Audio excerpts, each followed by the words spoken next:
आज मैं फिजिक्स के 5 वेरी इंपॉर्टेंट क्वेश्चन लेकर आया हूं। जो यहाँ पे लिखा गया है 5 वेरी इंपॉर्टेंट क्वेश्चन, ये बहुत ही इंपॉर्टेंट है। जो 2 नंबर में आता है एग्जाम में, ये वाला क्वेश्चन पांचों बहुत इंपॉर्टेंट है। तो आप इस वीडियो को अंत तक और ध्यान से देखिएगा, तभी आप इस क्वेश्चन को अच्छे से समझ पाएंगे और आप अपने एग्जाम में लिख पाएंगे। ये वाला क्वेश्चन है ना, बहुत ही इंपॉर्टेंट है, तो आप ध्यान से इस वीडियो को देखिएगा।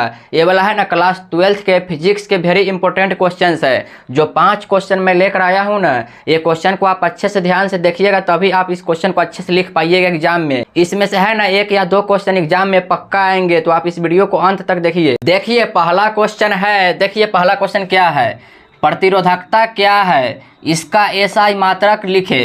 प्रतिरोधकता क्या है, इसका एसआई मात्रक लिखे। ये बहुत ही इंपॉर्टेंट क्वेश्चन है, इसको अच्छे से देखिए। इसका उत्तर क्या है, देखिए इसका उत्तर है किसी चालक का प्रतिरोध R चालक के लंबाई L के समानुपाती तथा चालक तार के अनुप्रस्थ काट के क्षेत्रफल A के व्युत्क्रमानुपाती होता है। ये वाला है ना व्युत्क्रमानुपाती है, यहाँ पे जगह नहीं था इसलिए हाइफिनेशन लगाकर यहाँ लिख दिए हैं। देखिए प्रतिरोधकता क्या है, ये वाला देख लिया इसका आंसर। किसी चालक का प्रतिरोध R चालक के लंबाई L के समानुपाती तथा चालक तार के अनुप्रस्थ काट के क्षेत्रफल A के व्युत्क्रमानुपाती होता है। ये वाला प्रतिरोधकता क्या है, इसका आंसर है। अब है आगे इसका एसआई मात्रक लिखे। देखिए इसका एसआई मात्रक क्या है, इसका एसआई मात्रक ओम मीटर होता है। क्या होता है इसका एसआई मात्रक, ओम मीटर होता है। ओम मीटर ऐसे ही लिखा था फिजिक्स की भाषा में। प्रतिरोधकता क्या है, इसका एसआई मात्रक क्या है, देख लिए आप। इस क्वेश्चन को अच्छे से नोट करके इसको याद कर लीजिएगा। अब देखिए अगला क्वेश्चन, अगला क्वेश्चन है 2 नंबर क्वेश्चन है, विभव मापी के सिद्धांत को लिखे। विभव मापी के सिद्धांत को लिखना है। इसका आंसर देखिए, बहुत छोटा आंसर है। देखिए इसका आंसर है, विभव मापी एक ऐसी युक्ति है जिसका उपयोग विद्युत वाहक बल तथा आंतरिक प्रतिरोध मापने के लिए किया जाता है। विभव मापी के सिद्धांत को आप देख लिए। इसका आंसर क्या है, विभव मापी एक ऐसी युक्ति है जिसका उपयोग विद्युत वाहक बल तथा आंतरिक प्रतिरोध मापने के लिए किया जाता है। तो ये क्वेश्चन ही बहुत अच्छा क्वेश्चन है, इसको नोट करके अच्छे से याद कीजिएगा। अब देखिए अगला क्वेश्चन, अगला क्वेश्चन है 3 नंबर। ये भी बहुत छोटा क्वेश्चन है। देखिए पोलराइड क्या है, क्वेश्चन क्या है, पोलराइड क्या है, इसका उत्तर देखिए। इसका उत्तर है अन्य ध्रुवित प्रकाश को ध्रुवीय प्रकाश में परिवर्तित करने की क्रिया को प्रकाश का पोलराइड कहते हैं।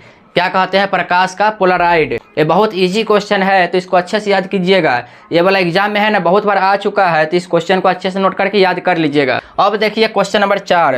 क्वेश्चन नंबर 4 क्या है, देखिए संचायक सेल का आंतरिक प्रतिरोध क्यों कम होता है। संचायक सेल का आंतरिक प्रतिरोध क्यों कम होता है, देखिए इसका आंसर। इसका आंसर देखेंगे तभी मालूम चलेगा। देखिए इसका उत्तर है, संचायक सेल का आकार काफ़ी बड़ा होता है। संचायक सेल का आकार क्या होता है, काफ़ी बड़ा होता है, और इसके बीच की दूरी कम होती है। और इसके बीच की जो दूरी होता है ना बहुत कम होता है।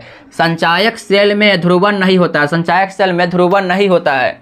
इस कारण से संचायक सेल का आंतरिक प्रतिरोध कम होता है। इस कारण से क्या होता है, संचायक सेल का आंतरिक प्रतिरोध कम होता है। तो आप इसका आंसर देख लिए, इसको अच्छे से नोट करके याद कीजिएगा। अब देखिए क्वेश्चन नंबर 5। क्वेश्चन नंबर 5 है, कूलॉम के नियम की सीमाएं क्या है। बहुत ही इंपॉर्टेंट क्वेश्चन है, कूलॉम के नियम की सीमाएं क्या है। देखिए इसका आंसर देखिएगा तभी मालूम चलेगा।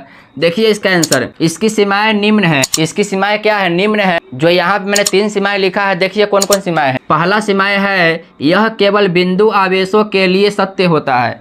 यह क्या है, यह केवल बिंदु आवेशों के लिए सत्य होता है। दूसरा देखिए, यह नियम केवल स्थिर आवेशों के लिए ही लागू होता है। यह नियम क्या होता है, केवल स्थिर आवेशों के लिए ही लागू होता है। अब तीसरा देखिए, तीसरा है, यह नियम 10 से 14 मीटर से कम दूरी के लिए लागू नहीं होता है। यह नियम 10 से 14 मीटर की कम दूरी के लिए लागू नहीं होता है। यह क्या है, कूलॉम के नियम की सीमाएं हैं। पांचों क्वेश्चन आप अच्छे से देख लिए। पहले आप इसका स्क्रीनशॉट अच्छे से ले लीजिए। ले लिए स्क्रीनशॉट, इसको अच्छे से नोट करके याद कर लीजिएगा। बहुत ही इंपॉर्टेंट क्वेश्चन है। क्लास 12 के फिजिक्स के हिंदी मीडियम के विद्यार्थी जो भी होंगे ना, उसके लिए ये वाला क्वेश्चन है, तो बहुत ही इंपॉर्टेंट है। उसको लिख कर याद कर लीजिएगा। इसमें से फिक्स है 1 या 2 क्वेश्चन आएंगे, तो आप इसको नोट करके याद कर ही लीजिएगा। ऐसे ही और भी वीडियो आएगा। फिजिक्स के 5 इंपॉर्टेंट क्वेश्चन है ना, ऐसे ही आते रहेगा। फिजिक्स का हो गया, केमिस्ट्री का हो गया, मैथ का भी हो गया, हिंदी इंग्लिश सब विषय का आएगा। तो आप इस चैनल को सब्सक्राइब करके रख लीजिए, क्योंकि ऐसा ही वीडियो प्रतिदिन रोज आएगा। तो आप इसको नोट कर लीजिए और चैनल को सब्सक्राइब कर लीजिए और इस वीडियो को लाइक कर दीजिए। चलिए मिलते हैं अगली वीडियो में ऐसे ही इंपॉर्टेंट क्वेश्चन के साथ। तब तक के लिए बाय बाय।